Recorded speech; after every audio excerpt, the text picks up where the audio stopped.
और करनाल के जिला सचिवालय के सभागार में आयोजित बैठक में स्पीकर हरविंदर कल्याण ने अपने क्षेत्र के सरपंचों के साथ हलके के गांव के विकास की रूपरेखा पर चर्चा की। मीडिया से बातचीत करते हुए हरविंदर कल्याण ने कहा कि गांव के विकास को नई दिशा देने के लिए स्वच्छता को बढ़ाने के लिए कार्य योजना बनाई जाएगी। गेहूं खरीद के लिए बदले गए नियमों के बारे में पूछे गए सवाल का जवाब देते हुए उन्होंने कहा कि परिवर्तन से किसानों को फायदा मिलेगा।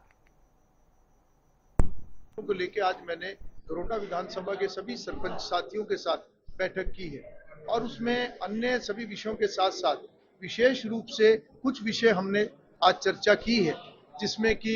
बरसात का मौसम क्योंकि आने वाला है, फसल कटाई का अभी समय चला हुआ है और बरसात से पहले का जो ये समय होता है, ये सभी तालाबों की सफाई का ये समय होता है, ताकि इसमें पानी निकाल के और उसकी डी स्लशिंग जो है, उसकी गाद निकालना, उसकी कैपेसिटी बढ़ाना, वो सारा काम अभी होता है। तो वो मैंने सभी सरपंच साथियों के साथ और प्रशासन के साथ, अधिकारियों के साथ चर्चा की है। उसके साथ साथ गांव की स्वच्छता की ओर हम ज़्यादा ध्यान दें। जो सड़कों पे भी कई बार गंद पड़ा रहता है, कूड़ियाँ पड़ी रहती हैं, तो उसका भी कोई ऐसी व्यवस्था बनाएं कि हम 5-5, 7-7, 10-10 गाँव के लिए क्लस्टर बना के कोई ऐसी जगह, कोई डंपिंग पॉइंट ऐसे बनाएं ताकि सभी अपने वहाँ की जो ये गंद है उसको कहीं डंप कर सके। और उसके लिए हम सभी, मैंने पंचायतों को ये कहा है कि छोटा ट्रैक्टर ट्रॉली या ई व्हीकल इस प्रकार का, उसकी योजना भी हम बनाएंगे, ताकि जिन गाँव के पास इस तरह की सुविधाएं, संसाधन नहीं है, हम उनको वो भी आने वाले समय में प्रोवाइड करेंगे। तब तक वो गांव की स्वच्छता के ऊपर भी ध्यान दें। देखिए, मुझे लगता है कि जब भी हम कोई कार्य करते हैं या सरकार कोई काम करती है, तो हर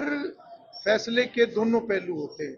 और मुझे लगता है कि जब सरकार जनहित में कोई फैसला करती है और उसका लाभ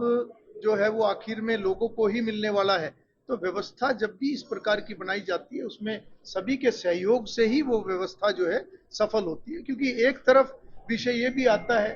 कि मंडियों में खरीद के दौरान जो है गलत काम भी होते हैं, ये भी विषय आता है। पर जब उसको ठीक करने के लिए सरकार कोई कदम उठाती है जिसके बिना वो संभव नहीं है, एक तरफ जब सरकार की एक पॉलिसी है कि जीरो टॉलरेंस फॉर करप्शन, अगर जीरो टॉलरेंस फॉर करप्शन की नीति पे सरकार काम कर रही है, तो उस दिशा में बढ़ने के लिए सरकार को अगर कोई सख्त कदम उठाना पड़ेगा, तो वो सख्त कदम अधिकारियों के लिए भी होगा और उसमें व्यवस्था बनाने में कुछ दिक्कतें किसान भाइयों को भी आएंगी। मैं खुद एक किसान हूँ और जब भी व्यवस्था नहीं बनती है तो निश्चित रूप से शुरू में थोड़ी दिक्कत होती है, परंतु उसमें मुझे लगता है कि किसी को भी जो है परेशान होने की जरूरत नहीं है।